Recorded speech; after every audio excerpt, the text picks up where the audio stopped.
Não, acho que vai funcionar. Acho que tá indo. Acho que tá indo. Beleza. Beijo. Beijo.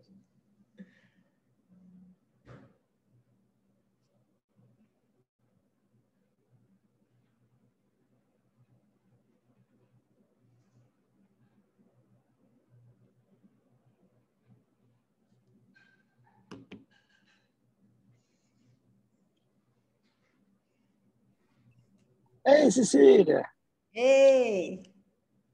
deixa eu, deixa eu, deixa eu ligar minha câmera aqui. Você está me vendo, não? Ah, peraí. Deixa eu ver. Vou começar a beber vinho agora, eu não consigo nem falar. Você está bebendo água? Eu tenho que beber água, o vinho está aqui, ó. Eu Deixa eu te juro. contar. Ó, se você não sabe, vou te explicar. Esse encontro chama PEN, tá? Eu In juro. Wine, ok? Não é Fala. PEN Water, não. Fala, pessoal. Boa noite aí. Ah, Boa noite. Fala aí, meninos. Tudo bem? tudo bom, cabeção? Tudo bem, né? Fazer o quê? Tamo aí. Última segunda, hein? Eu não quero Última mais segunda. trabalhar esse ano, meu. Aham. Eu estava trabalhando até agora, e agora tô indo para casa. Né? Não consegui me pegar. Não consegui me pegar no caminho ainda. Mas daqui a pouco eu chego lá.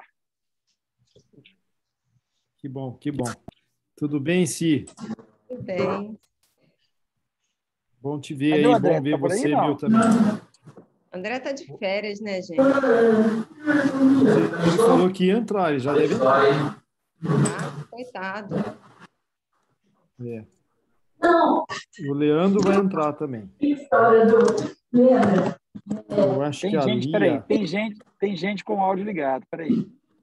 É, Quem tá com o áudio ligado aí, Zé? tá parecendo que é a Lia. Ah, ali. Ah, Já fechou. ligou. Aí. A Lia tá falando aí. Boa noite, Lia. Boa noite, Lia. Tudo bem?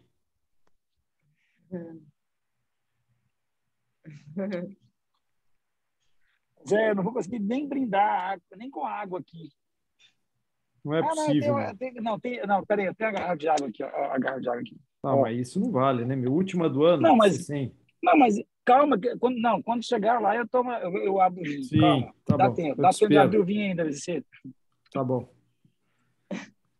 Como é que passaram de Natal, pessoal? Tudo bem? Bem, graças a Deus. Você fez barba? Fiz bar, lógico, né? Eu tô em férias, eu tenho que fazer aqui, ó, que belezinha. Olha. Ô, Cecília, você viu? Olha como é que ele tá bonito? Olha lá pra você ver. Tá vendo? Ó, Ó. Vocês também estão lindos, viu? Eu tô de máscara, eu fico lindo. Eu imagino, imagino. Só um minutinho, eu já vou melhorar aqui um negócio. Espera aí. Já ia falar com ele pra ele não levantar, Cecília. Senão ia ficar parecer cueca. Não levanta, não. Levanta, não, que parece. Né? É. Aí, boa. Como é que estão as Bom, coisas por aí, Zé? Tudo bem?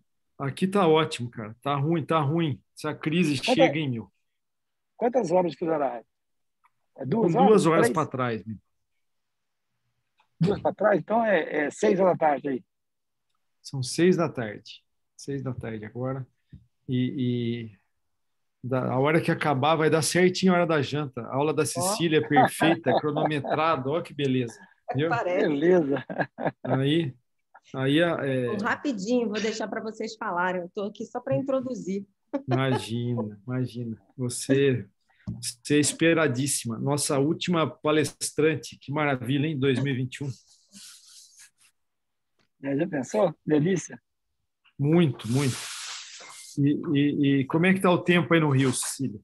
Tá bom. Tá bonito. Tá bom? O pôr do sol foi bonito. Quer ver? Deixa eu ver se vocês vão enxergar. Mas vocês não vão enxergar nada. Aqui não dá para ver nada. Já começou a O que é isso aí, escurecer Zé? aqui. O que é isso aí? Viu? Oi, meu amigo. O que é isso que você está mostrando? Não, ali ia mostrar o quintal da casa só. Mas não tem nada, não tem nada. Nada secreto. Ó o Andrezão chegando aí. Fala, André. Salve, salve. O assunto é para você, André. O assunto é específico. Olha lá, ó, o André, rapaz. Aí, olha ó. só. É isso aí. Eu tô curado. Agora não. Eu tô curado. Bloqueio precoce, tô curado. Verdade, cara. Que coisa boa. Boa. Que bom. O Leandro está querendo um link. Você também queria um link, né, André? Você achou um link fácil aí? Achei no e-mail. Achou no e-mail? O Leandro está querendo um link. Eu entrei pelo Vambu, cara. Tá super fácil entrar lá. Nós que já temos o cadastro, né? Tá fácil. Onde você está, Andrezão? Que lugar é esse bonito aí que você está? Conta para nós. Japaratinga, Alagoas. Olha, que delícia. Arrasou. Acabou, né? Acabou. Delicioso aqui. Que bom, hein? Aqui que eu terminei de furar meus ossos. É, isso aí. Água salgada, salmoura é boa também, né? Para curar, né? Exato. Muito bem. Deixa eu ver, eu vou tentar falar Você com o Leandro André? para ver se ele... Você tá onde, André? Eu tô vendo seus posts aí o dia inteiro no mar e tudo, com drone, só fazendo umas viagens. Assim. Oi. Que linda. Tudo bem? Que delícia, André.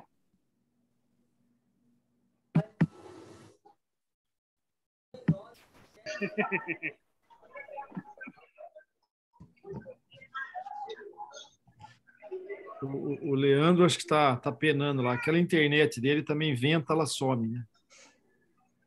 Se o vento é contra, não pega mais, não. Não pega. É.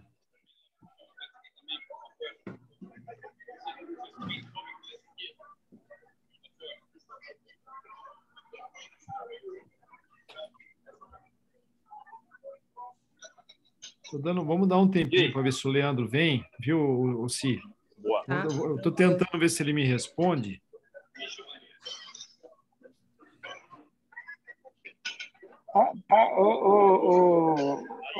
Zé, nós estamos com 5 minutinhos, dá tempo para esperar, tranquilo. Tá.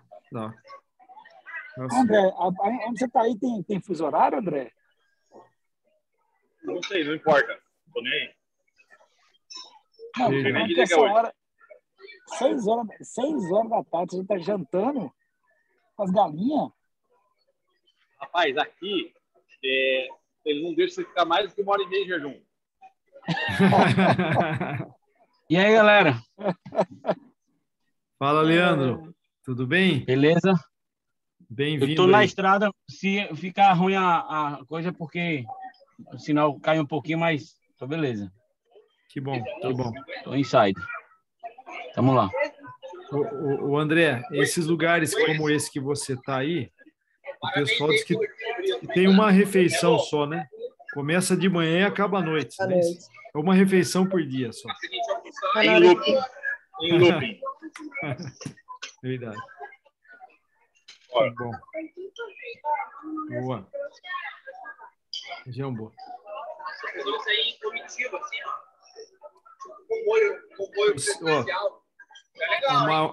A parte mais importante da aula aí é o vinho da Cecília, que ela é uma pessoa que entende muito de vinho. Né? Nós estamos com uma curiosidade aqui para ver seu vinho, Cecília. Eu entendo muito de bebidas alcoólicas em geral. Você degustou quantas garrafas para chegar na conclusão desse vinho aí que você ia colocar para a gente? Eu ainda não experimentei. Eu vou experimentar só naquela hora. Eu não estou acreditando que você está falando isso. Você vai falar do vinho que você vai tomar agora. Que é isso, exatamente. gente. Isso é chique, cara. Isso é chique. É chique. Aí é o auge da... É porque o Miro não sabe de nada, não.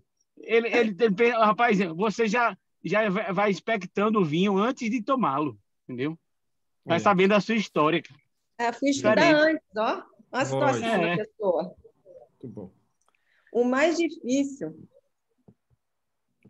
Eu sei. É bom quando compara, fala, comparando com isso, com aquilo. Eu falo, meu Deus, eu só acredito, né? Porque Verdade. sou uma pessoa de fé. Verdade. Mas você vai chegar lá, viu? A fé move montanhas, você vai ver. Não estou vendo, vai ter jeito, né? Vou ter que aprender a beber, né? Não, nós estamos aqui, ó, quase 30 colegas aqui participando aqui. Nós estamos num dia hoje eu tenho um pé do especial. Mil, hein? Hein, Zé? Fé nele ainda, o Mil é também tem. diferenciado. Pessoal, ele vai se ajeitar. Eu acho que antes de começar aí, eu queria só, viu, Cecília, queria agradecer a todos que participaram, né? Não só o nosso time aqui, mas todo mundo que participou durante o ano. A Paulinha entrando aí também, que alegria, Paulinha, ver você, viu? Então, nós estamos, na verdade, entre amigos aqui, é um grupo que está sendo muito bacana de estar junto, e eu acho que nós temos que continuar aí. O ano que vem promete muita coisa legal, e o congresso foi muito bacana, foi construído com muito carinho, e acho que a gente tem que continuar nesse caminho aí, viu? Vamos. Quer dar partida, Cecília? Vamos. Então, compartilhe sua tela, nós estamos querendo começar aqui. Vou precisar de ajuda, né? Que é duro para mim, né? Mas agradecer aí vocês, que são pessoas tão queridas e tão generosas, né? Acho que isso que é o que é o mais marcante. Então, hoje é a nossa confraternização de final de ano. Tentei fazer uma aula que todo mundo pudesse participar. Então, principalmente na parte do vinho, né? Que é uma novidade na minha vida. Então, estou esperando a contribuição de todos. E aí eu comecei, né, colocando um pouco de Zoster, na verdade. Deixa eu ver aqui, que não está querendo passar. Cecília, o Zé Luiz está educando nós tudo, né? Está educando a gente para poder a gente virar todo mundo consumidor de vinho. Ele tá educando a gente. Devagarzinho ele vai educando. Ele disse que não vai desistir de mim. Nem de mim. Com certeza. Ele não desistiu de mim, não, Cícero. Ele não desistiu de mim, não, Cícero. Você depende em água. Então, assim, só para colocar que é para a gente ter um entendimento que quando a gente fala das opções intervencionistas para a neurologia pós-herpética, a gente está falando, na verdade, daquilo que é um desfecho de uma doença que aconteceu décadas antes, né? Então, no nosso país, a varicela ela só é notificação compulsória se for uma forma grave que tiver internação ou se o paciente for a óbito. Então, todos esses números ficam muito difíceis. Se já é difícil no mundo, imagina para o nosso país. Então, talvez esses 10%, a 20%, 30% sejam até bem mais do que isso. E com a questão de Covid, né, a gente viu aumentar ainda mais isso na população. Deixa eu ver se eu consigo passar aqui. Então, aqui é só para fazer um desenho, colocando em gráfico, a gente acho que percebe melhor, e mostrar que é uma infecção crônica, uma verdadeira jornada, né? Então, o vírus tenta aparecer e volta. Então, onde ele fica alojado, né, que é num gânglio, não importa se de nervo craniano, né, se gânglio da raiz dorsal, e em alguns casos até gânglios autonômicos, ele está tentando fugir do nosso controle até que abre o zoster na fase aguda e depois alguns doentes, infelizmente, evoluem para a neurologia pós-herpética. Então, assim, na minha cabeça, óbvio, o vinho tinha que ser grego, porque é um nome grego. Mas aí faltava escolher de que região da Grécia e escolher também qual a uva. Aqui não sei por que a imagem não apareceu, mas eu tinha botado uma imagem do cinturão grego, né? Que é aquela faixa bem larga que os guerreiros gregos usam. E hoje a gente vê em filme, mas tem muitas ilustrações assim da antiguidade. Então, para tentar escolher a região da Grécia e também que tipo de uva, eu fiquei tentando buscar na fisiopatologia algumas coisas que fizessem essa ligação. E aí essa data, que é uma data importante para quem gosta da parte histórica, né? Boccai foi um médico pediatra húngaro, e ele, nessa data, 1888, ele já tinha todo o desenho, ele já tinha percebido, avaliando os pacientes, que se tratava tudo da mesma doença. Então, a varicela, lesão zóster aguda, as duas formas com vesículas infectantes e alta infectividade, e os doentes que evoluíam para o zóster. E aí, ele dizendo uma doença com uma resistência por décadas, mas ele não tinha como comprovar. Então, só os estudos subsequentes é que ele conseguiu essa comprovação. Então, aqui só para mostrar o habitat, que pode ser desde o gânglio da raiz dorsal até o nervo periférico, se a pessoa tiver um espectro, né, de uma doença mais por entrapment. Então, o que a gente sabe hoje, né, com as pessoas que estudam muito essa parte microscópica, é que zóster tem diferentes formas de apresentação, né, e a evolução para uma dor crônica, neuralgia pós-herpética, pode ser muito mais periférica, pode ser mais relacionado ao gânglio da raiz dorsal, ou quando tem um comprometimento do corno posterior da medula, que então a gente tem aqueles casos graves que a gente tenta colocar estimulador medular e a resposta é sempre insatisfatória.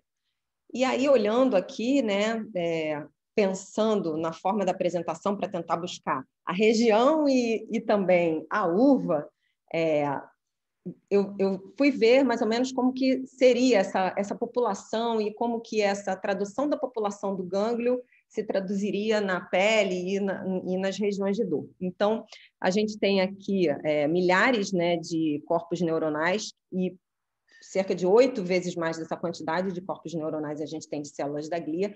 Então, quando eles ficam doentes, e aí aumenta a quantidade de linfócitos e macrófagos e fibroblastos, a gente vai ter uma tentativa de regeneração neural, que se não tiver quantidade suficiente de fator de crescimento e de restante de célula, porque depende do quanto que foi lesado, a gente vai ter uma substituição, na verdade, por matriz, então a gente vai ter muito mais fibrose. Então, isso influencia totalmente na forma de apresentação de doença. Então, a gente colocando aqui para colorir um pouco mais, a gente vê aqui uma intensa reação inflamatória no gânglio da raiz dorsal. Aqui já a evolução para fibrose, porque a gente perde as células e aí passa a ter matriz extracelular. E aqui, comparando um lado e outro, a atrofia por morte neuronal. Então, tudo isso tem uma implicação clínica, né? Porque é uma inflamação crônica, e aí isso gera, em função dessa quantidade grande de matriz, uma falha do impulso elétrico. Então, a gente vai ter várias ectopias elétricas e isso vai traduzir numa forma de apresentação que, se a gente fosse colocar isso numa combinação, isso considerando a quantidade de corpos neuronais, a quantidade de axônios, isso aqui, essa conta seria impossível, essa análise combinatória matemática a gente não ia conseguir, e por isso que quando a gente tenta colocar um guideline para zóster e neuralgia pós-herpética, é muito difícil de conseguir. Então, de repente, eu olhei para essa imagem e eu estava pensando na região, eu olhei e falei, meu Deus, a gente tem ilhas, né? Uma ilha que tem anestesia dolorosa, uma ilha que a gente tem alodínia, uma ilha que, né, tem uma hipoestesia, outra hipersensibilidade. Então, a gente consegue colocar isso em um mapa de ilhas. Então, olhando para o mapa da Grécia, eu pensei, não poderia ser da parte continental peninsular, eu teria que encontrar um vinho nas ilhas gregas. E aí eu cheguei a pensar em Creta, né, porque ela é até mais, que a gente conhece mais, ouvi falar mais, mas aí, começando a estudar um pouquinho da história de cada uma, eu acabei decidindo por Santorini, que, se a gente olhar, é uma coisa tão pequenininha, mas vendo a história dela, ela é uma ilha que foi imensamente importante para a Grécia, sobretudo com relação à vitivinicultura. Então, aqui, na verdade, a gente tem o arquipélago de Santorini, e aqui Tira é o nome, né, da Grécia Antiga, o nome de Santorini. Só para vocês terem a noção que ela, na verdade, ela é uma ilha, aconteceu uma erupção vulcânica, então ela era muito mais ligada do que isso que acontece. Então, só para mostrar o terreno, né, o território, que vai significar o que eles chamam de terroir, que é o terreno onde tem as plantações, toda essa questão influencia, né? Então, a gente tem uma região muito, muito antiga, então que tinha muitas festividades, celebrações e sempre o vinho presente. E a gente tem comprovação de existência dessa região por pesquisas arqueológicas, datando, né, com aquela pesquisa de carbono, de 1700 a.C. E aí eles dizem que teve uma erupção vulcânica cerca de 100 anos depois, e teve uma grande devastação, com grande modificação, e ainda assim algumas videiras, as suas raízes sobreviveram. Então, achei isso muito interessante, essa questão de sobreviver a tudo, né? Porque se a gente tem zoster dentro da... Quer dizer, se tem o vírus dentro da gente, se a gente tiver uma infecção, se a gente tiver sepse, ele vai sobreviver e, de repente, ele vai aparecer e causar uma reativação anos depois, quando a gente estiver bem mais velho, né? Então, ele sobrevive a tanta coisa. E aí, tudo isso aqui influencia, né? A presença do mar Egeu, dando a questão de salinidade. Então, o nome dessas ilhas, né, são as Ilhas Cíclades. E aí, o que é muito interessante, na verdade? Todo o plantio ele é feito nesses platôs e nessas encostas. Então, o que é interessante? Se a gente for parar para pensar, por que tem uma característica tão especial? Porque você não tem... aquelas uvas não ficam, apesar de ser um clima, né, mediterrâneo e em verão quente, você não tem aquele ressecamento. E aí... tem algumas questões climáticas que são bem interessantes, assim, como é um solo poroso, né, porque é um solo vulcânico, as raízes das plantas elas vão bem profundamente, por isso que a gente tem que ter uma plantação de 2,25 até 2,5 metros de distância de cada planta, né? Para que tenha um aproveitamento total do solo, porque esse solo, porque ele tem mais areia e mais sal, pela questão dos grandes ventos também, ele não tem argila, que por um lado também é positivo, porque não tem no solo e no subsolo crescimento de micro-organismos, tá? Então, assim, tem todo um ecossistema que é bem peculiar, e aí vou colocar uma coisa que também me marcou bastante, assim, a seguir, que eu vou mostrar. Aqui é a forma como ela cresce. Se vocês observarem bem, olha aqui as uvinhas. Elas ficam muito protegidas do sol, protegidas do vento. Então, a durabilidade é grande. Então, assim, você pode ter uma videira de décadas de 80 anos e com raízes que são centenárias, né? E, na verdade, tem nessa região algumas videiras que as raízes têm, assim, 400 anos, 500 anos, e mais uma peculiaridade relacionada... Estão em guerra aqui, relacionada ao vírus, né? E aqui, então, que ganhou, de fato, meu coração, essa uva acírtico, que fala, que eu fui olhar a data, e uma data bem semelhante àquela questão do bocai, com a dificuldade de traduzir, né, que era uma doença única.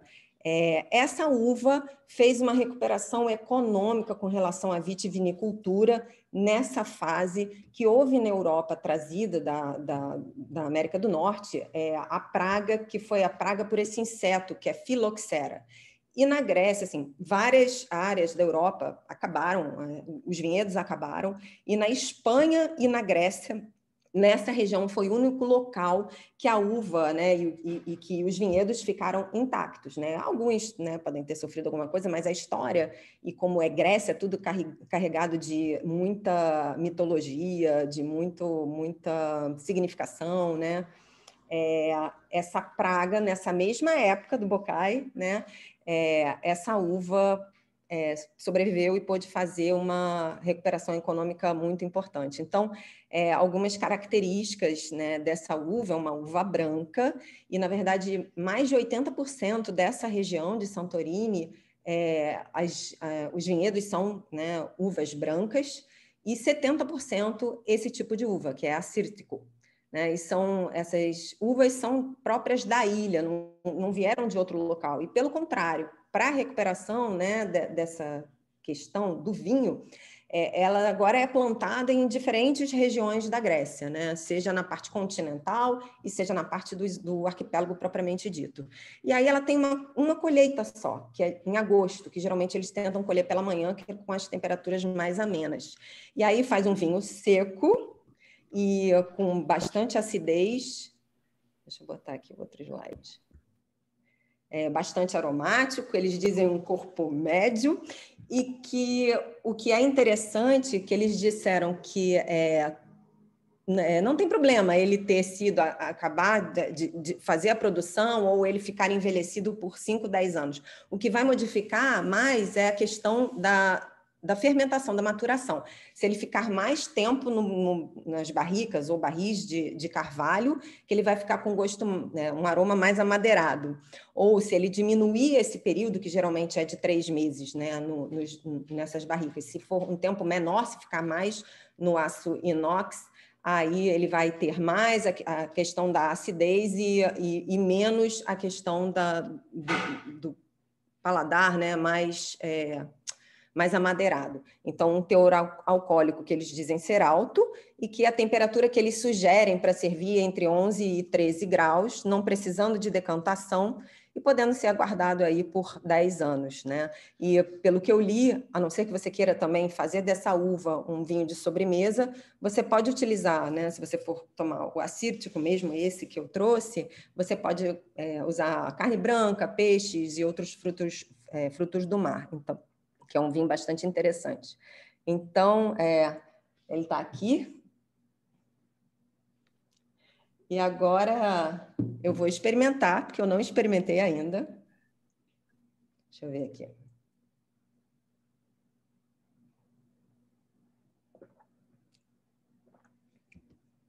Então, gente... O que eu consegui perceber, de fato, foi a acidez, que para mim marcou. Eu não consegui perceber nada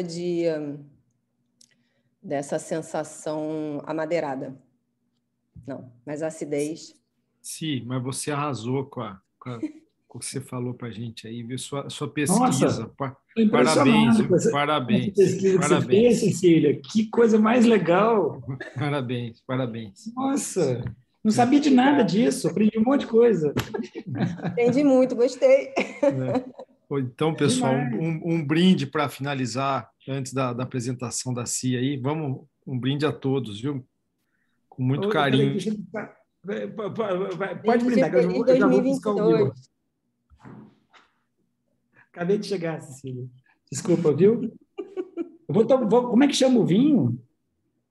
É acítico. Eu não sei porque algumas imagens não estão entrando na tela.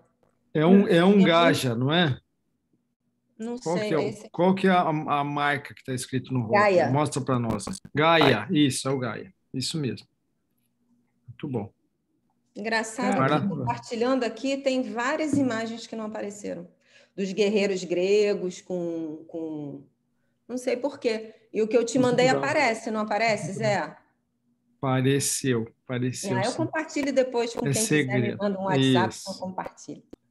Perfeito. Parabéns, parabéns. Muito legal, muito legal. Adorei. Então, assim, aí fiquei agora... Fiquei até com vontade de tomar o vinho. Não conheço, fiquei até com vontade de tomar esse vinho. Tão boa. Olha, o pessoal lá podia contratar você. Podia contratar. Então, tá. Cecília, eu tive a oportunidade de estar lá em Santorini. E, assim, me surpreendeu demais, sabe, a qualidade dos vinhos brancos gregos, porque eles têm uma característica um pouco mais salina, assim, sabe? Isso. É por conta do marejeu, né? Tem aqueles ventos, assim, apesar de proteger bem a uva, pelo menos o que eu li, fica aquele vento salinizado todo o tempo. Mas eu não percebi isso bebendo, não. Eu só percebi que é ácido pra caramba. Pois é, assim, eu terminei que eu gostei muito, assim, quando eu estive lá, assim, eu só fiquei tomando esses vinhos de Santorini, você acredita? E aí, infelizmente, assim, a gente tem poucos vinhos gregos de qualidade que chegam aqui no Brasil, né? Então, você precisa ir muito atrás para você terminar tomando um vinho branco de qualidade, grego e tal, lá de Santorini, que, para mim, assim, show de bola. Mas parabéns pela apresentação. Obrigada. Bom demais. Esse é 100% acítico, né? E, assim, tem outros, o que eles tentam preservar é 70% dessa uva nos outros, ainda que tenha um blend, né? Até quando faz o vinho de sobremesa para tentar fazer um pouco mais doce, e aí um método um pouco diferente, que eu não alonguei muito, mas eu achei assim, muito interessante, ainda mais que eu nunca li sobre isso, então achei muito artesanal e dá para perceber que eles cuidam com o coração, né? Então, assim, só de curiosidade, cada videira que a gente vê ali, as raízes têm, às vezes, 400 anos, 500 anos. Então, ao longo, aquela árvore, né? Ao longo da vida dela, ela vai ser, que eles chamam de decapitação, né? Só 5 vezes. Então, o que está dentro, né, naquele solo poroso e tal, tem, às vezes, 400, 500 anos, e na parte de cima pode chegar a 120 anos. Então, o que acontece? Como ela vai de uma forma circular, por que eles têm que cortar? Porque aquilo que é extraído pelas raízes não consegue chegar no fruto. Então, a uva vai perdendo a qualidade. E daí eles fazem a poda para que aquilo surja novamente com uma qualidade e que tenha mais essas características preservadas, né? Então, é isso. Aí agora eu só vou colocar aqui um pouquinho para depois entrar em discussão, né? Que é a parte da neurologia pós-herpética, que é uma coisa extremamente difícil da gente definir. Quanto mais eu leio, mais eu fico pensando que a gente tem que agir muito precocemente, não só para diminuir a extensão das lesões, que isso também faz diferença, quanto assim para evitar que seja uma coisa tão debilitante, né? Porque a gente não tem uma ideia real no Brasil de custo do quanto isso pesa para o sistema de saúde, mas eu acredito que pese bastante, né? Porque em termos de medicação, são medicações caras, procedimentos cada vez mais complexos, né? Porque envolve tecnologia, envolve muitas outras coisas, e fora que é perda de mão de obra, né? Então, todos os sinais, sintomas, tudo que o paciente já apresentar na fase aguda, a gente tem que tentar agir o mais rápido possível. Então, aqui só para colocar, ficou meio poluído, mas porque é poluído mesmo, porque a cabeça da gente, quando a gente pensa o que fazer na neurologia pós-herpética, ela fica poluída, porque, de fato, não tem como ter guideline numa coisa que a combinação de formas de apresentação e de doença, né, considerar tudo isso é extremamente difícil. Então, a gente tem aquele evidence-based, né, que eu botei aqui, espero que apareça, e tem um mais recente, que é uma revisão sistemática de 2019. Mas esse aqui, por exemplo, que é de 2019, ele não faz considerações ao eletrodo no DRG. Então, a gente está caminhando, e por isso que teve tanta publicação agora, para eu colocar aqui, em 2021, 2021 saíram várias publicações, várias sobre crioneurólise, radiofrequência e também sobre o eletrodo em DRG. E uma coisa que eu queria comentar, eu comento mais para frente, essa aqui que ficou fora da ordem, mas tudo bem. É o que a gente tem aqui, que era o evidence-based, né, que a gente colocava como moderado fazer essa intervenção, e o pessoal, acho que é legal fazer o paravertebral, porque você pega também o sistema nervoso autonômico, né, e é uma coisa que até para o anestesista que não tem a especialização em dor, ele tem como fazer também em paciente que, né, enfim, quem dá plantão em emergência. E aqui uma coisa mais avançada e mais complexa, que é o tratamento da neurologia pós-herpética, que aí já envolve você ir no DRG, que uma pessoa sem essa formação adequada, e por isso que eu acho que a gente tem que estudar e aprender muito o tempo todo, para a gente, na verdade, diversificar. Acho que a gente tem que parar de correr atrás de um guideline e tentar correr atrás de estratégia dependendo de cada paciente. Então, aqui, até no Clinical Trials, quando apresentei lá no congresso da Subramid, eles têm alguns estudos com o ESP, e aqui colocando catéter também, tá? Mais uma questão isso para uma fase mais aguda, que é super complexo para fazer numa fase de neurologia pós-herpética, que é uma fase mais crônica, mas ainda assim vale a pena a tentativa. O bloqueio transforaminal, que aí precisa de um treinamento mais avançado, mas se Deus quiser mais pessoas vão ter acesso, né, a aprender essa técnica e vão poder empregar em vários pacientes. O bloqueio intercostal, que muita gente já faz, mas tudo isso é para a gente lembrar que quando a gente trata neurologia pós-herpética, a gente tem que ter o alvo bem firme na cabeça, porque não é só o bloqueio que a gente vai fazer radiofrequência, a gente vai fazer crioneurólise, então a definição do alvo é muito importante. E aqui que eu achei super interessante e que nesse trabalho do Horhoff, ele teve uma boa resposta da pulsada caudal, mas eu fiquei pensando que talvez pela localização do DRG ser mais intracanal, na região sacral, ele tenha obtido um resultado melhor por conta disso, o que na neurologia pós-herpética, no paciente torácico e lombar, a gente não vê da mesma forma. E aqui na região cervical, que a gente faz o bloqueio de raiz seletiva, a gente fala muito isso, né, para o pessoal que não é o transforaminal, a gente vai fazer o bloqueio de raiz seletiva, e na região cervical fica muito mais fácil porque a gente pode combinar o bloqueio de raiz seletiva e também o bloqueio de gânglio estrelado. Então, a gente já acessa, porque a gente sabe que tem sprouting, né, porque é um processo crônico, então tem até entrada de fibras autonômicas no DRG. Então, é uma coisa importante de fazer. E aqui é um acesso nessa que é, na verdade, uma forma bem dramática e, na maioria das vezes, grave, o paciente tem que ser internado, que é quando o paciente faz zoster de V1 e V2 e depois quando evolui para a neurologia pós-herpética. E aqui nessa região, o que também é muito frequente é o prurido pós-herpético. O doente pode ter hipoestesia, não ter mais dor e permanecer um prurido que é dificílimo de tratar. Então, prurido para a gente, né, é o mesmo, a gente vai fazer o mesmo tratamento. Então, até o procedimento ablativo a gente vai fazer para prurido como se fosse dor. E aqui uma estratégia da toxina botulínica que eu usei em alguns pacientes idosos durante a pandemia, que no máximo quiseram ir ao consultório e não quiseram tentar nada de forma hospitalar. Então, tive uma resposta que eu não vou dizer que foi maravilhosa, porque não foi, mas deu para descer aí alguns degraus a intensidade da dor.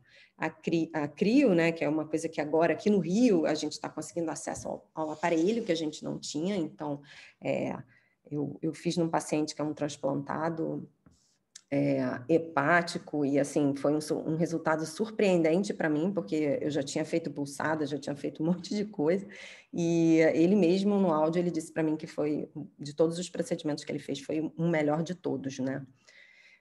Aqui, a questão da neuromodulação, quando a gente pensa, né, nos alvos, né, nesses segmentos doentes, se vai ser nervo periférico, se vai ser DRG e se vai ser medula. Então, na verdade, a gente vai colocar o eletrodo dependendo dessa região.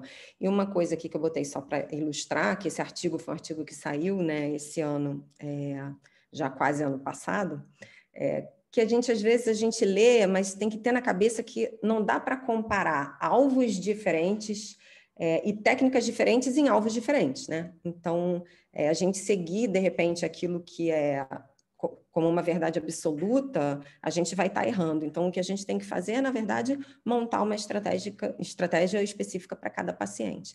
E aqui é essa imagem que eu achei muito linda, que o Zé me guiou, né, para fazer o treinamento no eletrodo, que eu achei muito interessante. E aqui mostra bem o desenho, né, aquilo que a gente estava comentando, que a fixação, né, para diminuir a chance de migração do eletrodo de DRG.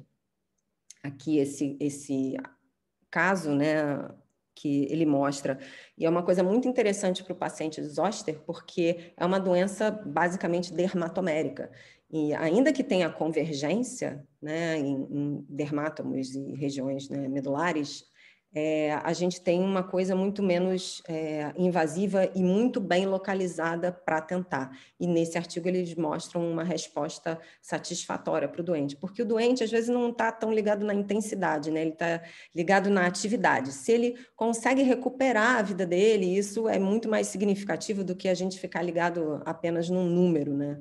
E aqui que é um pouco do futuro, que acho que a gente tendo os nossos alvos de punção e de acesso, a gente no futuro vai injetar várias coisas diferentes. Eu deixei assim um nome bem grande mesmo, para ver a quantidade de substâncias que estão sendo estudadas e que, a princípio, né, em animais, mas daqui a pouco eles vão, de fato, fazer estudos em humanos. E que, atualmente, no Clinical Trials, tem 2 estudos com célula mesenquimal de gordura, derivada de gordura, e não achei nenhum de neuroprolo, que é uma coisa que eles estão tentando fazer também. Então, acho que o futuro é imunomodulação e terapia celular. Talvez a gente faça um bloqueio transforaminal e injete esse tipo de substâncias, né?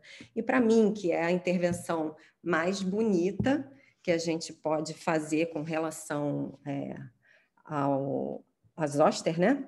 É a vacinação. Desde a vacinação infantil, que no Brasil chegou, acho que no final da década de 90, agora a vacinação de adulto. A gente, no Brasil, não tem ainda, de fato, essa vacina recombinante, né? Que ela tem 90% de eficácia, tanto para prevenir zoster quanto para prevenir neuralgia pós-herpética, né? A gente só dispõe dessa de vírus vivo atenuado, que é um problema, porque quem mais tem zoster e quem mais evolui para neuralgia pós-herpética não é um indivíduo saudável de 50 anos, né? Na maioria das vezes, um indivíduo que tem várias comorbidades e que se beneficiaria muito mais da vacina recombinante. Mas, como a gente sempre tem que ter esperança na vida, eu vim trazer aqui para vocês, que foi publicado em agosto, que finalmente a Anvisa já enxergou a Shingrix, que é com a técnica recombinante, como uma ferramenta importante. Então, acho que quando a gente pensa, né, que a gente está vivendo nas trevas e que a gente não vai ver a luz, a gente sempre tem que ter fé e prestar atenção e acreditar que tem pessoas que já enxergaram isso na nossa frente e que, de alguma forma, vão mostrar isso para a gente. Então, eu deixo vocês aqui com o pôr do sol de Santorini, de Santa Irene, e agradeço aí mais uma vez. Parabéns, Si. Maravilhosa explanação aí, viu? Olha a Lia com a gente também aí. Belezinha te ver aí, Lia, viu? Parabéns, viu? Parabéns, Cissa, brilhou. Amiga, você não vale. Vale sim, ué. Por que não? Vale, claro que vale. Vale tudo, né? Festa de final de ano, gente. Claro.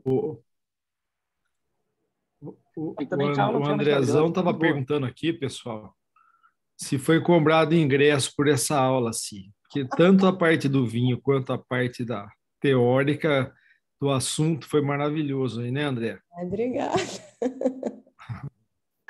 Rapaz, você viu?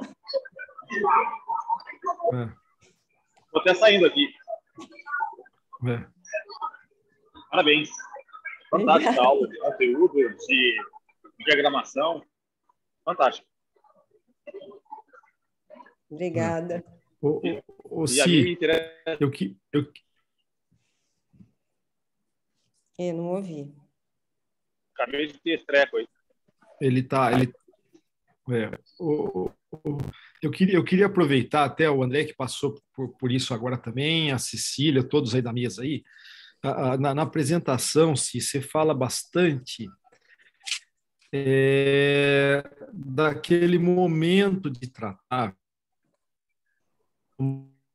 essas mais antigos, a gente sempre ficou assim, durante a lesão, a gente evita fazer intervenções nesse momento, quando tiver ainda uma lesão em atividade. Aí queria perguntar para você, eu sei que você falou bastante do bloqueio do ESP, parece que isso é uma opção interessante, menos chance de disseminação desse vírus, enfim, ou de complicação nessa fase aguda. E também, por curiosidade, depois, na sequência da palavra dele, contar para nós em que momento que ele fez a intervenção dele ali para a gente entender, tá? Começa você, Si. Vai lá. Tá. Não, assim, na verdade, eu acabo fazendo transforaminal, né? O que acontece que eu acho que sempre chega para a gente alguém numa fase subaguda ou a neuralgia pós-herpética já instalada, né? Infelizmente, a gente não consegue pegar no início, porque as pessoas têm um entendimento, às vezes, não, vamos tentar ver se a gente melhora, e aí a gente perde, porque você tem uma inflamação, por exemplo, no zoster agudo, uma inflamação muito grande. Você fazendo uma intervenção precoce, e isso já tem artigo, na verdade, tem uma publicação do Watson, que é o autor daquele livro que eu botei ali no início, um cara que estuda pra caramba zoster, ele já, sei lá, eu não sei se década de 90, ele já fala disso, assim, que diminui a quantidade de lesões. Então, se diminui lesão, você diminui a quantidade de axônio lesado, de corpo neuronal lesado na fase aguda, então você, teoricamente, teria... Só que perdão, o que diminui lesão? Perdão? Se você fizer o bloqueio na fase aguda, zoster agudo. Boa. Boa. Já Legal, mostra o meu legal. caso, gente. Já mostra o meu caso, é fantástico. E isso daí, pessoal, para a gente, eu acho que é importantíssimo, porque é um conceito que tem muita barreira em cima disso, né? Até o que você falou, não só nós, o paciente, mas até o clínico fica primeiro medicando só, e o paciente fica naquela fase tenebrosa de dor, né? Sem fazer nada. E a gente tem sim essa opção de fazer a intervenção na fase aguda, né? E o que eu falo, assim, pelo menos o que eu acho, é que se naquela região não tem um médico que está, né, habituado, ou está habilitado a fazer procedimentos, né, que são mais complexos, né? Pelo menos um paravertebral, o anestesista que estiver na região, ou até um ESP mesmo, né? Vai ajudar. Então, assim, é uma coisa que é melhor do que nada, né? Melhor do que você não fazer nada. Então, e faz diferença, né? Pelo que a gente vê. Até na prática, né? Então, o que é difícil mesmo é conseguir a quantidade de pacientes para fazer um estudo lá com todas as questões importantes e que tenha uma força. E eu acho que só a gente divulgando, a gente se unindo e tentando fazer mais, a gente vai ter uma especialidade de verdade com uma expressão maior. Mais pessoas fazendo vão mostrar mais. Então, acho que isso que é a grande questão, né? É aquela imagem, né, do mito da caverna. Tá? Tem um monte de gente ali olhando que aquilo ali é a verdade. E aí tem alguém que sai e descobre que não é. E aí, assim, a verdade é outra. Então ele vem e chama. Claro que vai ter um monte de gente que vai descobrir, não vai chamar ninguém. E aqueles que colocaram o pessoal de frente, né, para a caverna olhando só a sombra, eles sabem que existe outra coisa. Eles não querem que aquelas pessoas saibam. Mas a gente tem que tentar um ajudar o outro e compartilhar sempre. Perfeito. Eu queria compartilhar um caso. Você lembra que aconteceu no mito da caverna com o primeiro cara que saiu, né? Quando ele voltou. Uhum. Foi criticado. Foi. Ô Zé, ô Cecília, eu queria compartilhar um caso com vocês, que foi um caso que, na verdade, chegou para mim como uma complicação, sabe? E que um colega pegou uma neuralgia de pós-herpética de V1 e foi fazer o botox, teoricamente, intradérmico. E ele fez numa região que terminou o paciente evoluindo com a pitose. Ele até melhorou da dor, sabe? Mas ele evoluiu com pitose e tal, e foi assim bem complicado assim para a família e tal, porque era um doente que ele tinha, além de dor, ele tinha muito prurido, sabe? E lembrar assim que o botox, às vezes você pensa que você está colocando intradérmico em regiões como está a região craniofacial, às vezes você tem algumas complicações relacionadas à aplicação mesmo, né? Sim. Não sei se vocês já pegaram o caso assim. É muito ruim, né? Você falou... Já peguei. Perdão. Não, ele falou de uma coisa que eu ia citar, sabe? Que uma coisa muito interessante, assim, que assim, se a aplicação é intradérmica, né? Ela não tem que ter acometimento da musculatura, né? Isso. Então, de forma alguma, né? Então, assim, eu acho a coisa mais interessante que eu pergunto para os pacientes assim, mas você já fez o Botox? Já fiz Botox, sim. Ah, então tá. E fez no rosto, por exemplo, né? Que é o mais comum. E aí pergunta assim, mas aí, melhorou? Não melhorou nada. Não tive nenhuma resposta com o tratamento. Ah, que pena. E me conta, o seu rosto ficou todo paradinho, assim, todo lisinho? Ficou? Não, ficou uma beleza. Sabe, assim, o pessoal aplica muscular, né? E tem o efeito muscular. Né? Então, assim, é difícil até entrar onde em realmente intradérmico, está né? Às aplicando vezes. no local correto... Na região da testa, né? Porque assim, é o mais difícil. Nossa, Então, eu porque tento fugir. para isso você precisa aplicar realmente, né? Eu brinco até com os pacientes, eu fico assim, quando a gente vai aplicar, né? Você vai sair daqui muito feio, né? Porque você vai sair daqui cheio de brotoejo, assim, como se tivesse picado por abelha, né? E fica aquelas bolotas, né? No intradérmico, né? Sim. Fica aquelas máculas de tipo BCG, né? Uhum. Fica tipo um BCG, exatamente, André. Mas às vezes é difícil, né? viu? É difícil, porque o paciente o idoso, ele tem o subcutâneo, às vezes, bem fino, sabe? Então, assim, a musculatura para derme é assim... Eu até, assim, o colega que fez, assim, eu nem acho que, assim, ele errou demais, não, sabe? Mas realmente Não estou julgando, não. É difícil, né? Não é julgamento, não. Não é julgamento. Quer uma dica? Quer uma dica para fazer infiltração intradérmica? Pega a agulha de insulina, pode ser a 30 gauge ou a 27 gauge, a 30 gauge é a amarelinha, e você pega a tampa dela e corta a tampa, de modo que só fique o bisel para fora. E aí você veste novamente a agulha, ela vai ficar com a tampa aberta, e vai ficar exatamente o espaço da agulha que vai entrar na derme. Você pode ir reto assim, e não vai entrar nem mais nem menos. Fica muito fácil. Eu uso isso para fazer vincristina intradérmica, que são muitas picadas, né? Às vezes, sei lá, 150, 200 picadas, né? Aí fica bem fácil,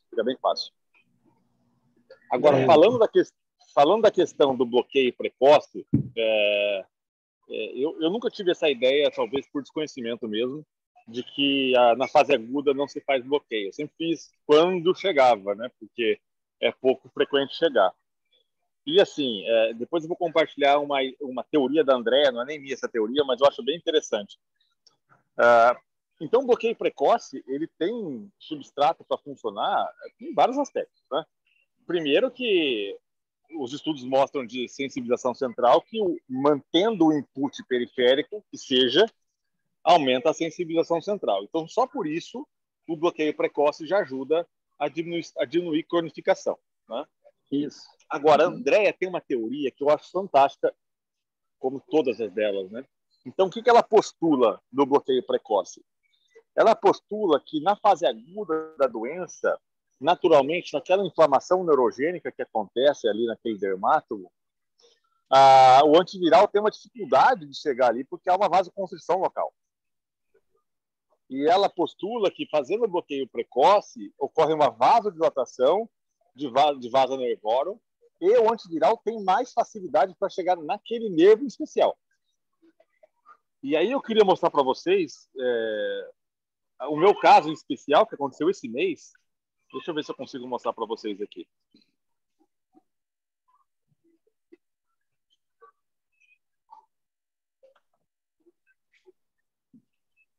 Vocês conseguem ver uma foto aí? Ainda não, André. Não. Ainda não. E agora? Ainda não. Ainda não. Parece nada. Só você. E agora? Sim. Agora sim. Apareceu. Tá. Sim. Então, olha só. Isso aqui foi dia 13 desse mês, tá? Eu comecei com um quadro de dormência em flanco direito. Dormência. Eu já fiquei cabreiro, né? Dormência leve, não era dormência completa. E aí, eu não sei se vocês percebem que tem uma leve hiperemia aqui, ó. Uma leve hiperemia no flanco. Certo. Aqui eu não tinha dor nenhuma. Do dia 13 à noite, eu comecei com Valtrex. No dia 15, olha como estava aqui, ó. Já estava pintando a desgraça, né? O zóster aqui. Aqui eu comecei com dor EVA 5. Nesse dia, o Nauer fez um bloqueio de raiz de T11, T12, L1, esqueci de colocar aqui, e fez uma hidrodissecção, que na verdade o objetivo não é hidrodissecção, mas ele fez um bloqueio mais extenso periférico, né? A gente costuma fazer isso de uns tempos para cá. A gente não faz um bloqueio num ponto único. Então, por exemplo, se o zóster é intercostal, a gente faz em toda a região intercostal. A gente vai seguindo o nervo, o espaço intercostal no longo e vai infiltrando todo ele, porque a teoria é que todo ele está prejudicado. Agora, o mais importante, então, vocês imaginam qual seria a evolução natural disso daqui, né? É claro que isso aqui é um relato de caso, né? Mas a evolução aqui era formar vesícula, né? Olha só no dia 17. Sim. Aqui vocês conseguem ver as picadas do trajeto aqui, ó. Sumiram as lesões. E aqui eu estava com EVA 0. Depois 2 dias depois, André? Aqui era 2 dias depois. Caramba. 2 dias depois, ó. 15 para 17. Nesse dia aqui, eu comecei a ter uns escapes de dor. Nada comparado com anteriormente. E no mesmo dia, já passou. Então, do dia 17, 18 para cá, EVA 0. E agora eu estou Eu tô, acho que praticamente normal aqui, não tem nada demais. É claro que eu bebi bastante caipirinha aqui, tem isso também. Então, assim, eu sou ultra adepto de bloqueio precoce. Ultra adepto de bloqueio precoce. E eu trago muito bacana isso. Eu acho interessante. Eu acho que é uma grande lição para a gente, né, do intervencionismo, é entrar logo, né, Mil, com o bloqueio precoce. É uma diferença. Né? Mas só para saber, André, fez um bloqueio com corticoide? Sim, Depomedrol, o desgraçado fez. Ah, claro, graças a Deus. Não, mas era a raiz torácica. Eu pedi para fazer Decadron. Era raiz torácica. Não, e outra, ele fez foraminal? Ele fez foraminal torácico? Foraminal. E a raiz ele é T11. Ele é um cara raiz. É um cavalo. E aí, a raiz de T11, ele teve uma dispersão intravascular, coisa mais linda do universo. Eu, acordadão, fiz sem sedação, né? Olhando aqui a escopia. Daí ele tracionou e ficou fora do vaso. Mas aí eu até falei para a Grace, que é minha assistente, não deixa ele fazer Depomedrol. E claro que ele fez. Claro que ele fez. Boa. O André, aproveitando essa sequência aí que você fez, aí e já também foi falado da toxina botulínica, eu queria ouvir um pouquinho de vocês, uma curiosidade que tem um colega perguntando também aqui sobre a toxina, enfim. Eu vou dizer para vocês, ela não é a minha primeira escolha, especialmente nesses pacientes que têm a lesão mais recente. A gente vai fazendo sempre um raciocínio no bloqueio primeiro, talvez fazer a radiofrequência pulsada de DRG. Se sobrar lesão, tenta a toxina antes do neuroestimulador. Tem uma sequência na minha cabeça. Queria saber o que vocês da mesa aí também, algo que tem uma diferença. Parte intervencionista aí. Começa você, Si. Pode ser, Mil. Vai você, Mil. Vai lá. Não passa à vontade. É porque eu queria falar sobre... Desculpa, Priscila, que eu queria falar sobre a toxina botulínica, porque quando eu comecei a comentar exatamente aquela questão da aplicação da toxina botulínica no local correto, né? Você tem um protocolo de uso, né? Que é inclusive aquele protocolo de seguir o dermátomo, como o André colocou ali, né? Você sai seguindo o dermátomo acometido, né? E como o André também colocou muito bem, o número de picadas às vezes é muito grande que a gente precisa de fazer para poder fazer. Porque se você for seguir o que está na literatura, ele fala para poder fazer 5 unidades por centímetro quadrado. Então, o que a gente teria que fazer? A gente teria que fazer uma malha na pele, né? Você teria que fazer uma malha na pele e fazer a aplicação por centímetro quadrado. Então, você calcularia a área cometida e para saber o número de unidades que você vai utilizar, né? Até para saber o número de unidades que você vai utilizar. Então, é muito fácil aplicar fora do local correto, né? E aí, nesse caso, como o André colocou lá aquele macete da agulha, né, de perfurar a tampa para usar a ponta, que eu achei super interessante. Nunca utilizei, André, mas achei muito interessante essa técnica que o André colocou. Eu vou até estudar como que eu vou conseguir fazer isso, porque eu fiquei imaginando se eu não vou perder o corte da agulha, viu, André, quando eu perfurar com a tampa. Mas eu acho que a sua experiência deve ser responder para a gente sobre isso. Mas eu comprei recentemente... Não perde corte, não, porque você vai cortar a tampa. A tampa vai ficar completamente aberta. Né? Entendi. Eu tive dificuldade de explicar com palavras. Depois eu mando uma foto para todo mundo. Não, pois eu entendi. Mandar, você corta a tampa e deixa a tampa e encapa novamente, não é isso? Encapa novamente. Como a tampa vai estar cortada, a parte que vai ficar acima do corte, né? Entendi. É a parte do bisel. Então você vai cravar a agulha na pele assim e você não vai ter aquela preocupação de ficar castelando a pele. Exato. Entendi. Você vai lá, crava e pronto. Entendi. É porque tem uma arma que é utilizada, uma pistola, que é a Mesogun, que é para proloterapia, né?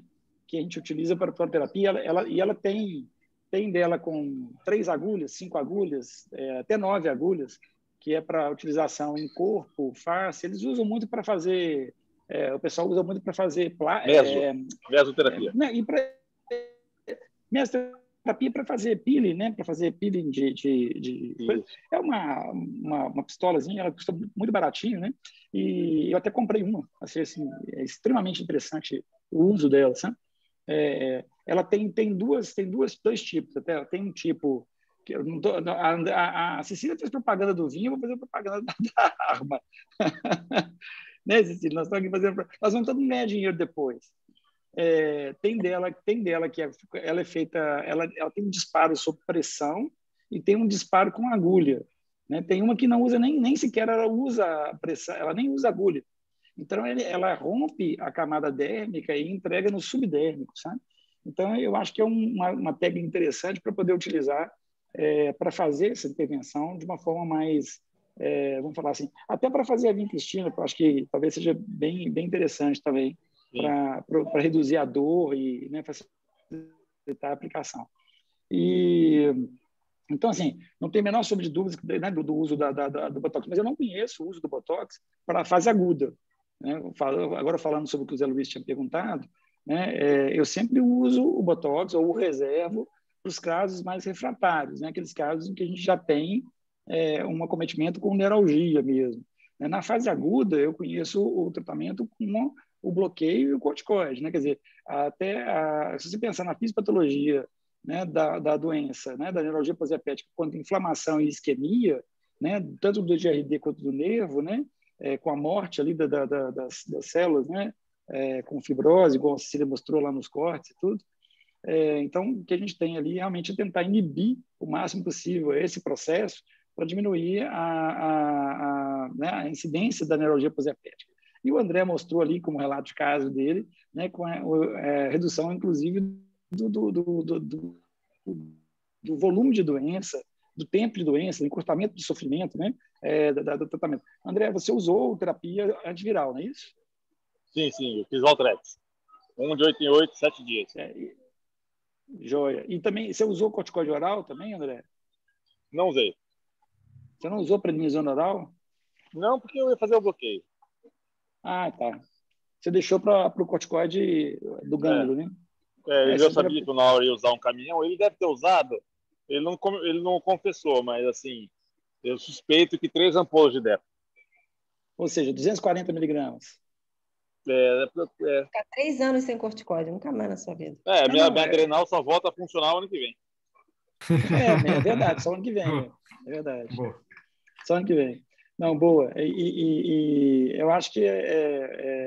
Agora, eu ia perguntar o seguinte, se a gente pensar, André, no bloqueio, naquele raciocínio que a doutora André colocou, né? Com a diminuição do input periférico para sensibilização central e diminuição como papel do bloqueio, né? Se a gente pensar nisso, será que se a gente usasse um anestésico com uma duração mais longa, e aí, no caso, eu vou citar, por exemplo, o fenol, por exemplo, enquanto anestésico e não como neurolítico, será que a gente não conseguiria um tempo maior de bloqueio desse nervo?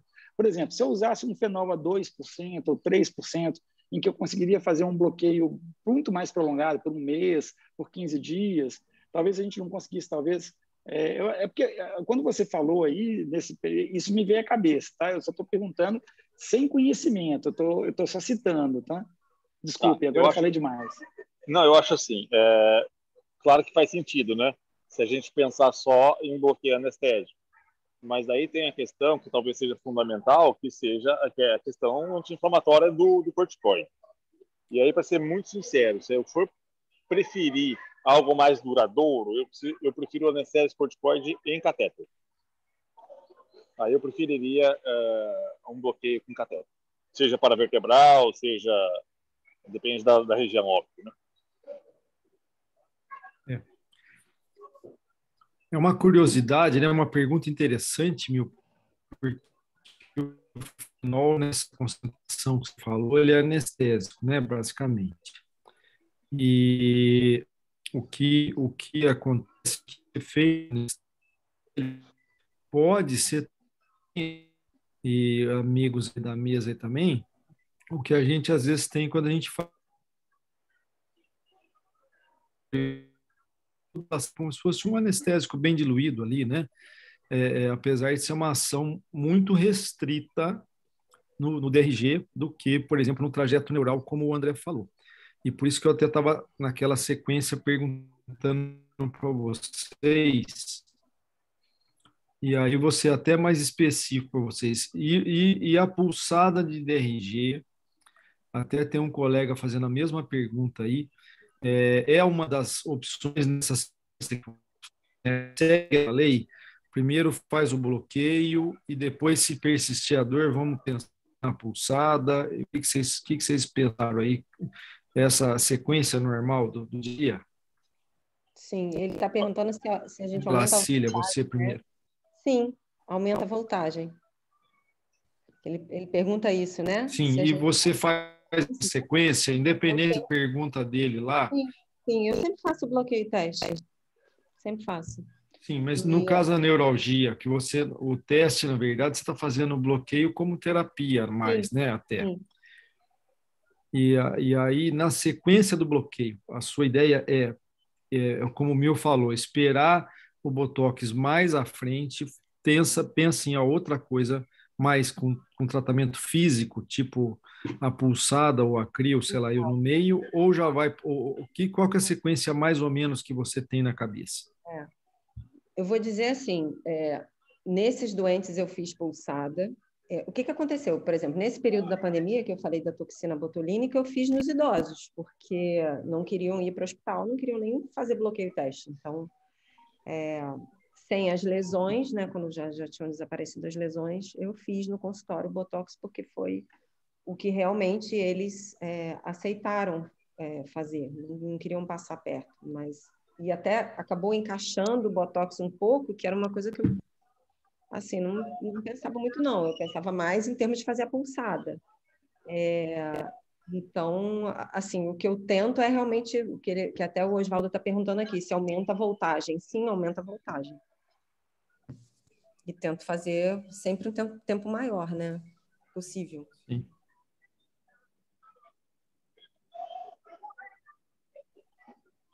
E assim, na verdade, esse paciente que eu fiz da crio, acho que agora a crio também entrou, porque foi uma coisa que, nossa, eu fiquei muito impressionada, porque é um doente que eu já estou acompanhando há 2 anos. E Entendi. foi muito emblemático para mim, assim. E eu já pensando até dessa questão central, né? Porque, assim, são 3 coisas que a gente tem que pensar: nervo periférico, DRG e medula, né? Então, você vai fazendo um pouquinho de cada coisa, porque no final das contas, alguma coisa dá certo. Fora a sensibilização central mesmo, né? Então, para mim foi muito impressionante. Então, entra aí para mim também. Sequência, o que você acha? Mais ou menos isso? O que foi? Perguntei se o André também tem essa sequência mais ou menos terapêutica aí na cabeça. Quando o quadro é subagudo, vamos imaginar, até uns 6 meses, mais ou menos, e principalmente, se não for muito alto, eu gosto muito do bloqueio subaracnoide com corticoide. Eu não tenho bom resultado com pulsada para zoster, e eu já fiz bastante, hein? Nossa Senhora! Calhou que, quando eu acabei meu fellow, me chamaram para um programa da Globo lá para falar sobre pulsada para zoster. Então eu recebi paciente com zoster para burro. E assim, eu tive resultado assim no máximo em 20, 30% dos doentes. Para ser bem sincero. Então a gente faz pulsada, ok, mas eu faço com expectativa bem baixa, para ser sincero, tá? Então eu gosto muito do bloqueio subaracnoide com corticoide, né? Tem um estudo japonês no New England com bloqueio seriado, né? E vejo bons resultados. Com pulsada não vejo bom resultado. Meus piores resultados com eletrodo são de zoster. Eu acho uma doença maldita. E tenho aí pelo menos uns 20 casos de vincristina intradérmica, inclusive de V1. E aí os resultados, obviamente, são bem mistos. Assim. Eu diria que mais ou menos uns 50% de bom resultado aí durando de 6 meses a 1 ano. André, com 100 microgramas por quilo? Do quê? Dose total? Poxa, eu vou ser extremamente sincero, eu copio a diluição que eu aprendi com a Thaís Vanetti, que aprendeu com o Zé Osvaldo. Não lembro agora como a diluição certinha. É 1 miligrama, né? É 1 miligrama por ampola. A ampola tem 1 miligrama. Isso, eu acho que é diluído 1:100, eu acho, ou 1:1000, eu não lembro. Eu não lembro a diluição certinha. Eu sempre pego lá no meu arquivo e faço isso. Eu posso até printar para vocês aqui, ó, você vê? Eu tenho aqui no meu e-mail. André, e outra coisa, você associa a simvastatina junto? Simvastatina? É. Não desconheço esse treco aí, não estou sabendo. Não, tem uns estudos mostrando que as estatinas, né, a simvastatina, especificamente, ela aumenta os teores das metalproteinases, né? E aí ela, em associação com a vincristina, ela tem um efeito melhor, sabe? Assim, potencialmente melhor. Isso é coisa muito, não, bem assim, nada. Eu vou te falar a verdade, eu nunca li um estudo que tivesse feito, um grupo fez vincristina, outro grupo fez e comparou, não, sabe? Assim, é uma coisa bem, mas que tem esse estudo que ela melhora, mas não é. Não dá para mandar arquivo, né? Acho que Talvez não. Não dá para mandar. Aqui não dá para mandar arquivo, não. né? Não, acho que Você não. pode compartilhar. Bom, eu vou compartilhar aqui, vocês printam, então. Deixa eu ver, manda aí que eu tiro uma foto aqui. Deixa eu ver se é 100, acho que é 100, né? Acho que a dose, se eu não me engano, é 100 microgramas por quilo. Não. Acho que eu não tenho coragem. Depois vocês me contam. Calma lá, deixa eu ver aqui. Fotos.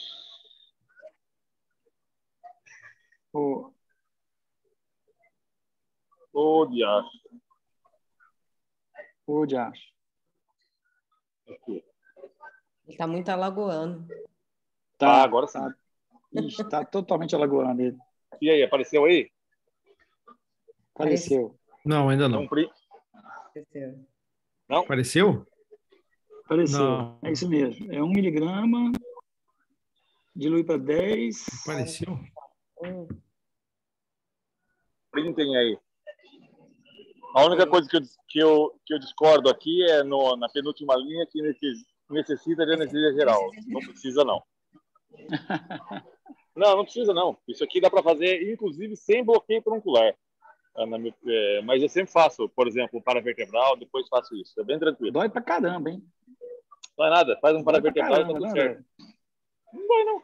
Nunca senti nada. Tá bom. Não, mas se você fizer um paravertebral e pronto, tá resolvido.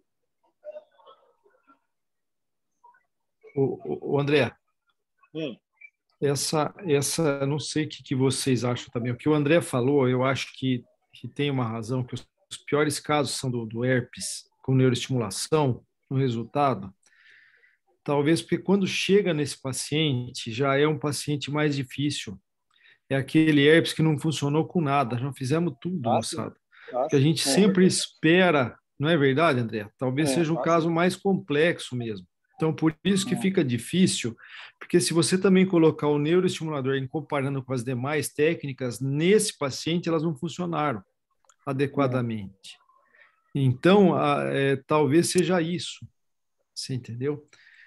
E aí uma curiosidade que eu queria perguntar para vocês também, antes até de perguntar da parte craniana aí, que eu acho que é outro herpes aí, completamente diferente, né, de a gente manejar, mas eu queria perguntar a frequência e a indicação que vocês fazem algum tratamento, alguma intervenção na cadeia autonômica nesses casos, que a gente sabe que muitos colegas fazem, especialmente nos casos com mais alodínia. Não é a primeira escolha minha, eu deixo fazer ela realmente quando tem um paciente mais alodinoso, alguma coisa assim, mas eu queria ouvir de vocês aí também. faço sempre associado. Tá. E Para mim não vocês aí? não. Não é, né? Posso E o associar, mil? principalmente cervical. Fica fácil, né? Sim, esse é Também mais... Tá na mão, né? Pessoal, Oi? eu vou pedir licença aqui. Eu também faço, não. Eu preciso ir. Tá bem, André. André, feliz ano abraço para novo para vocês. você, meu amigo. André, Valeu. feliz ano novo aí, viu, meu amigo? Muito obrigado, viu, André? Cecília, parabéns novamente. Ao Um laço. abração para você. Aproveita bastante aí. E você, meu, que estava falando? Você chega a fazer com Pois é. frequência? Sempre. Quando você faz? Sempre. Quando você faz? Não, sempre que esses casos, assim, é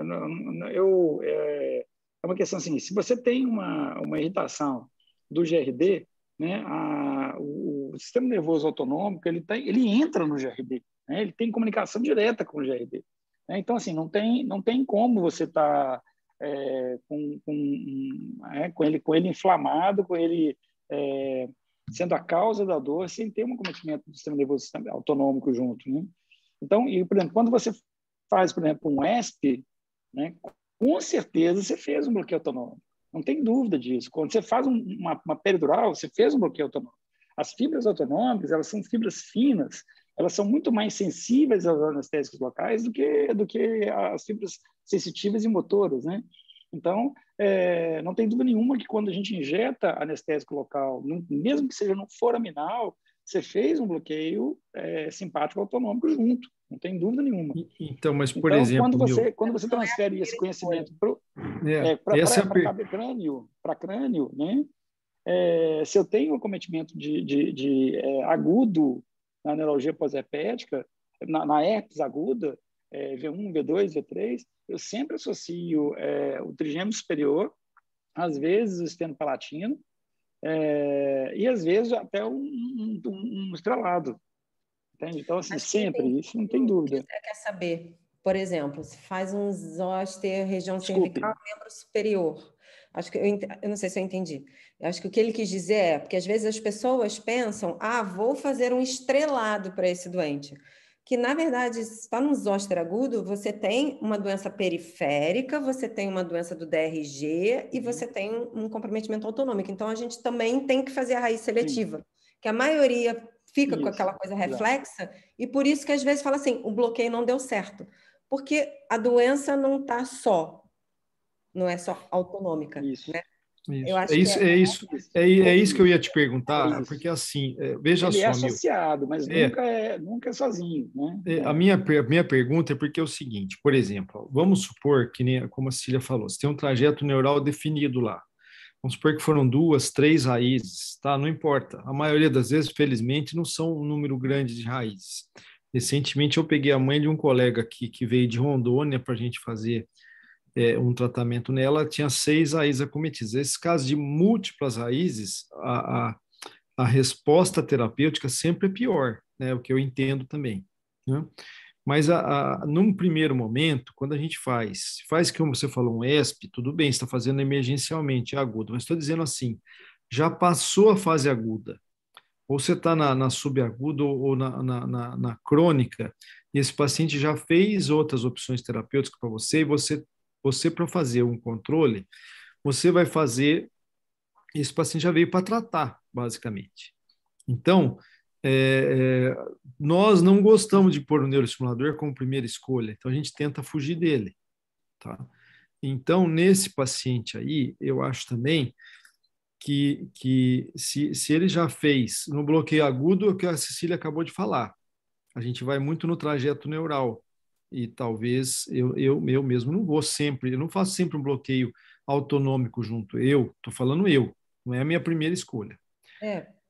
Já no tratamento crônico, que já está, o paciente já está até alodinoso, como eu falei, eu posso até fazer uma neurólise do simpático, por exemplo, que foi torácico lá, o simpático torácico, ou o estrelado, etc., não sei, depende da área acometida, mas não, eu quero dizer assim, não é sempre a primeira opção minha, é uma pergunta e também uma colocação minha, entendeu?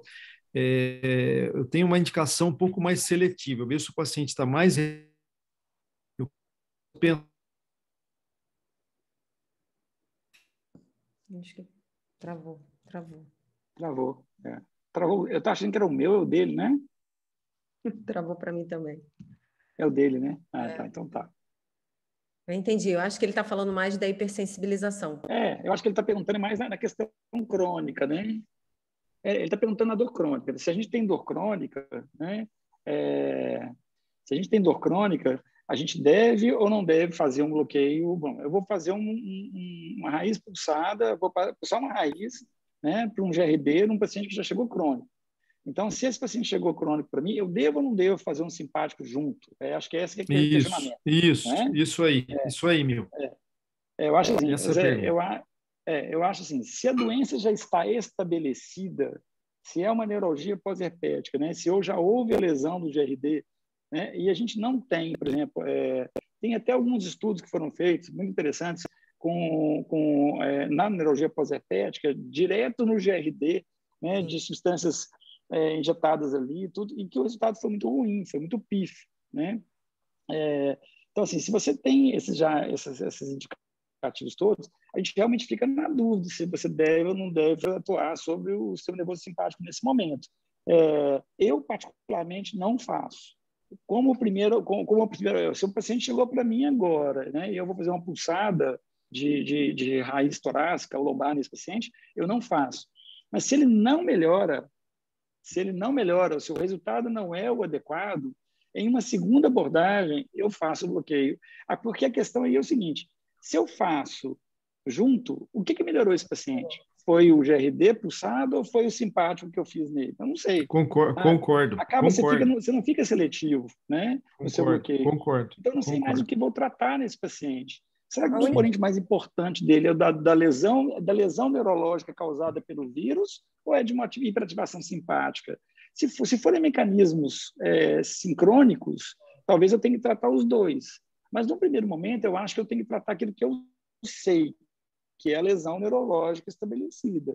Né? Então, eu vou fazer a minha pulsada, eu vou tratar, fazer o corticoide. Se eu não conseguir nada naquele momento, aí eu acho que, num segundo momento, eu posso associar o bloqueio. Eu acho que é um raciocínio lógico. A gente não tem nada estabelecido. Eu não conheço nada estabelecido a esse respeito. Não sei se vocês têm.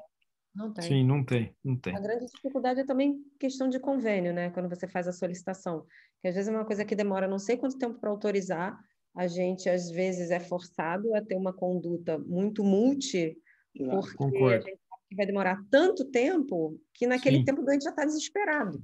Então, você acaba fazendo mais alvos do que até você gostaria, e quando você repete os mesmos alvos, porque você vai demorar uma autorização e é uma angústia desesperadora. Então, às vezes, o próprio sistema te faz que você não gostaria. Pessoal, uma outra colocação que eu acho bem cabível aqui, que eu vejo nos meus pacientes, vamos pegar esses casos muito difíceis, que provavelmente foram ou para uma intervenção aí ablativa, como nós falamos, ou foi até para o neuroestimulador. Então, um caso com mais raízes, né, mais metâmeros acometidos, enfim. Vocês também percebem que, mesmo nesses casos, eu tenho percebido isso, olha, quando eu faço essa terapia mais invasiva, por exemplo, o neuroestimulador, e não foi suficiente, e eu vou acrescentar o Botox depois, o Botox responde melhor do que quando eu tentei ele antes. Vocês entenderam? O paciente que não respondeu ao Botox primeiro, depois que eu fiz a neuroestimulação, eu fiz a radiofrequência e sobrou áreas de dor, aí são áreas geralmente menores, mais limitadas, e a resposta fica melhor. Eu queria ouvir se também vocês têm passam por isso. E aconteceu isso recentemente comigo. Né? E aí fiz até o Botox no consultório. A resposta muda, né? Parece que... Ou seja, aquele herpes que estava tão difícil, por isso que eu acho que o neuroestimulador, a gente tem que entender que ele realmente é um recurso para esses casos mais rebeldes, mas a gente também entende que ele dá uma potência para as demais terapias depois que não deram certos antes, né? Eu acho que é uma grande conduta, né? Você concorda, Mil? Eu acho que aquela história, né, que a Cília está falando aqui agora, às vezes a gente tem a tendência, né, a usar várias terapias para tentar controlar um quadro que às vezes é desastroso mesmo. né? Esse paciente é um paciente que ele tende a suicídio, né? Ele é um paciente que arrasa a vida do paciente, ele sofre demais. Então, quando você usa, eu acho que em monoterapia, eu acho que tudo vai ser muito difícil. Por exemplo, aqui perguntaram aqui, que eu achei muito interessante, alguém perguntou aqui, ó, primeiro, umas perguntas que a gente interessante. Infiltração subcutânea de anestésico com corticoide na fase subaguda é interessante? É exatamente aquilo que o André mostrou ali agora, né? Assim, faz o bloqueio da raiz, depois vem seguindo o nervo, fazendo várias punções, até na proloterapia. A proloterapia você pode injetar anestésico local, ele é feito com procaína, né? A proloterapia é feita com procaína na pele. Então, é bastante interessante, sim, com certeza. Então, usar essas terapias de forma sincrônica, elas, no meu entender, elas são somatórias, elas não são conflitantes. Então, usar o neuroestimulador, ele provavelmente vai facilitar para eu poder usar uma toxina botulínica, como a vincristina, com um pouco mais de eficácia. Né? Eu acho que é bem interessante, sim. Pessoal, e o nosso amigo, o herpes, na trajeta trigeminal? Esse é complexo, né? Eu tive paciente até que teve encefalite pós-herpética, ficou na UTI 3 meses entubado. A gente tem casos dramáticos, né? Com destruição de tegumento da pele, em trajeto neural, é uma coisa muito pesada e a gente sabe da dificuldade de tratar. Parece que no final, por mais que a gente faça aí o balão, a neuroestimulação e combine até o botox depois de tudo isso, a gente vê, acho que ele cai como o trigêmeo já é uma neuropatia rebelde, né? Ele deve ter essa piora aí, nesses casos também. O que vocês veem aí? Tem alguma coisa diferente? O que vocês fazem aí, pessoal? Vai você, Si, primeiro. As damas primeiro, sempre. Ladies first? Yes. Então tá. Assim, vejo bem menos paciente em zoster em face, né? Mas todos os que eu peguei foram dramáticos, assim. Uma paciente até fez embolia pulmonar na internação. E, assim, a gente sabe que tem muita associação, né, com AVC, até porque é uma neuroinflamação exacerbada, né? Então, é um doente que é muito complexo, a maioria tem que fazer realmente internação hospitalar. Eu estou com uma paciente que eu estou aguardando para ver se vai fazer crio, fiz o bloqueio teste nela. Eu fico com muito receio, né? Assim, principalmente no sexo feminino, de fazer botox, porque eu vejo, assim, pelo menos o principal queixo, o principal temor é a assimetria, mesmo a gente tendo cuidado, então isso, cara, é uma tragédia para essa mulher que acontece isso, então é dificílimo. E tem um paciente que eu encaminhei para um colega, que tem um colega que é neurocirurgião e que faz bastante balão, eu encaminhei para balão, porque bloqueio teste era V1 até, bloqueio teste foi uma resposta muito ruim, tentei fazer uma coisa periférica, mas já era uma senhorinha, e aí alguém já tinha falado do balão também, e eu encaminhei para esse colega, que é com quem eu tenho muito paciente em comum. Então, acho que é o que eu acho que é mais difícil mesmo de tratar. Então, tive uma paciente com prurido, 9 anos de prurido, com escarificação e alopécia, e essa não quis fazer nada mais invasivo, então eu fiz no consultório mesmo, bloqueio de supraorbitário. Assim, ela sentia melhora, ela já estava numa fase, já tinha vários anos, e aí ela nunca tinha tratado nada, nunca tinha tomado medicação. Então, na verdade, fiz medicação e fiquei fazendo bloqueio seriado. Fiz 6 bloqueios nela, foi o máximo que ela aceitou. Diminuiu de uma maneira que para ela ficou satisfatória também, bem idosa. Então, acho que é isso. Então, acho que é o mais difícil. Bom, eu vou falar o seguinte, para mim chega bastante neuralgia pós-herpética de face, assim. Esse ano chegou para mim uma meia dúzia, sabe? E, como você falou, assim, realmente são casos bem dramáticos, e eu escalono o tratamento de acordo com a idade, sabe? Então, assim, quando o paciente é um paciente mais jovem, eu já falei isso, né, outras vezes, assim, a radiofrequência é a opção de escolha, né, no paciente mais jovem, e eu tento de todas as formas usar a radiofrequência pulsada, apesar de que a gente sabe que os resultados são piores, né? Mas os resultados eles são piores na fase inicial, os primeiros 6 meses, os resultados são piores. Depois de 6 meses de acompanhamento, o resultado da térmica e da pulsada se iguala.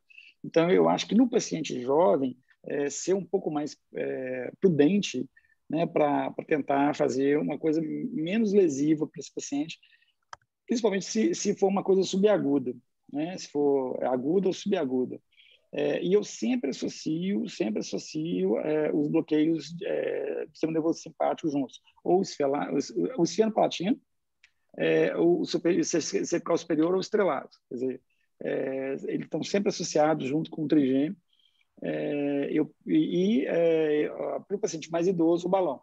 Então, assim, não há outra opção de tratamento para esses pacientes com face. Realmente é muito difícil.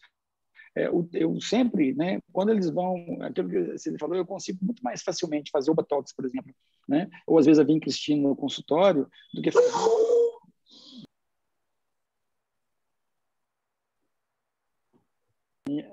Desculpa, minha cachorrinha que está dando sinal aqui.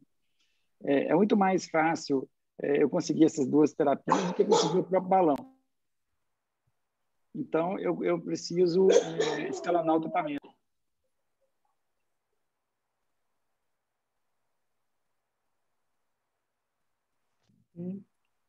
Eu dei uma falha. Voltou. Não, desculpa, porque eu tive que tirar minha cachorrinha aqui do caminho, que ela resolveu participar da aula aqui. Então, assim, quando é idoso, eu escalono para o balão, né? E aí eu tento, inicialmente, essas terapias farmacológicas e já peço, normalmente, a intervenção, porque o tempo é tão longo para conseguir a intervenção, que quando eu consigo a intervenção, normalmente, eu já passei por toda essa fase clínica. Sim. Eu acho que quando é V1 e o mais idoso, ou mais de um ramo acometido, acho que o balão ele continua sendo superior à radiofrequência.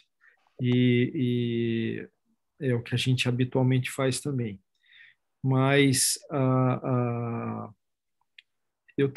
uma coisa que eu acho bem legal nesses pacientes de face é associar alguma medicação transdérmica ali na face também, sabe, tópica.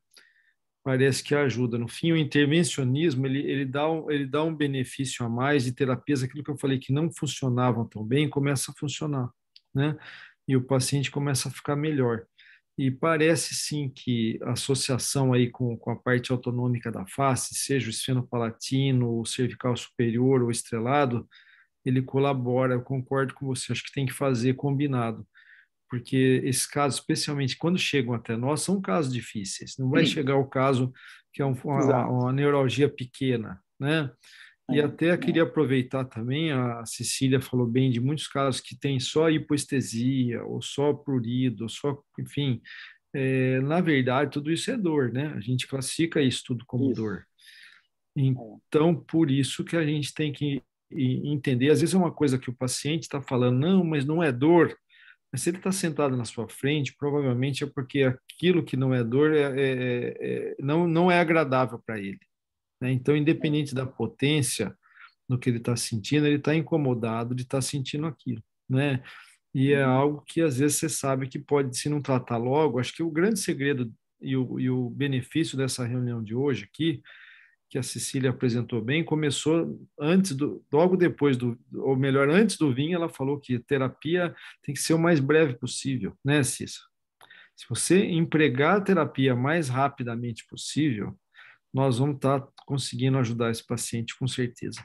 Quanto mais tempo demorou para ele começar o tratamento adequado, a nossa chance de ajudá-lo vai ficando menor e os resultados vão ficando piores, né? Eu acho que é isso. Com certeza é isso. Bem, bom, é isso. Querem completar alguma coisa? Não, imagina, eu só quero agradecer. pela oportunidade, vocês sempre tão generosos, né? Não, nós estamos felizes com você aí. Isso, Cecília. Nossa, E você, a Mil? generosidade foi sua de vir cá hoje para vir discutir com a gente. Nossa, e trazer uma aula tão brilhante, tão bacana. Ficou bonita demais, ficou bonita demais. E você, Mil, tem alguma coisa para completar aí, meu amigo? Não, eu acho que não. Eu acho que a gente falou um pouquinho de cada coisa, falando um pouquinho, né, das terapias, né? A Cecília falou muito bem daquela terapia que eu acho que é principal para nós hoje, que a gente não citou aqui, que são as vacinas, né? Graças a Deus a recombinante está chegando no nosso país, talvez até o ano que vem já tenha, né, para essa população de risco, né, para a população mais afetada, onde a gente consiga atuar de forma mais precoce.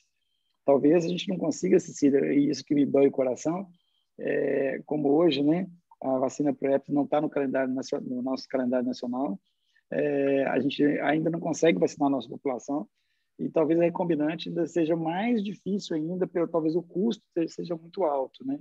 Mas, pelo menos nós a teremos aqui, né, para a gente tentar começar a trabalhar com ela.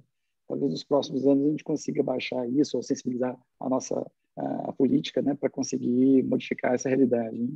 Apelo pela Eu queria saúde. só agradecer mesmo,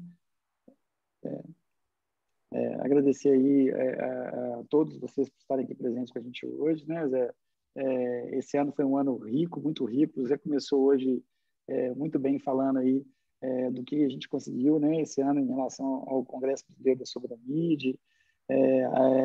criar esse nosso grupo aqui, né, de discussão. E o ano que vem a gente vai trazer muito mais coisa legal para a gente poder continuar essas conversas aí. Obrigado, Cecília. Obrigado, Zé. Obrigado a todos vocês que estarem aqui presentes com a gente hoje. Lia. Parabéns aí, pessoal. Muito bom. Feliz ano novo, pessoal. Feliz ano novo, meus amigos. Feliz ano novo, moçada. O último brinde do ano aqui, ó. Fica com Deus todo mundo. Um ano especial aí, um ano maravilhoso. Um ano novo especial para todos nós, viu? Valeu, pessoal. Até logo. Tchau. Tchau, tchau. Até mais. Gente, muito obrigado. Um grande abraço para vocês todos. Obrigado. Tchau. Tchau, tchau.